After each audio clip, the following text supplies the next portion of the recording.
So shale, on the one hand, is understood as an energy revolution that's going on in the United States, and then literally it's the actual rock where the oil and gas is tightly compressed within, that's released through this hydraulic fracturing process. Hydraulic fracturing, or what is known as fracking, is the process of injecting water, sand, and chemicals with high-pressure down wells in order to release the oil and gas that's trapped within a shale rock formations.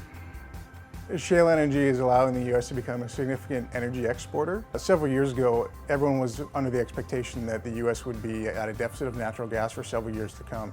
And so they built all these very expensive LNG import terminals, which have been almost completely underutilized for several years now, which is why a lot of these import terminals are now being switched into export terminals.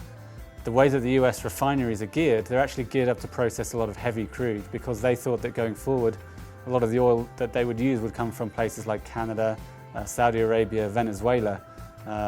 And so those refineries can't take all the light crude that's coming from places like the Bakken Field or the Eagle Ford Play in Texas and just process it. They need to carry on importing heavy crude, which means that very soon, in the next year or two, once they've backed out all these light crude imports, the US might actually have surplus light crude available for export. Since the 1970s, the U.S. has had a ban on crude export.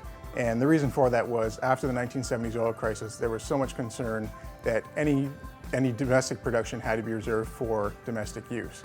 But now that shale has allowed the U.S. oil production to increase so much, they're finding ways of getting around this export ban, and primarily it's by refining crude into products to allow product exports, which there is no ban on. Canada basically has one customer for its oil and natural gas supplies, and that is the United States. And now that the U.S. has increased production substantially, they don't need to buy as much from Canada, and that means Canada is having to sell oil at a discount into the U.S. markets and is watching its natural gas sales to the U.S. fall. That has an impact both on Canadian oil and gas companies and government revenues.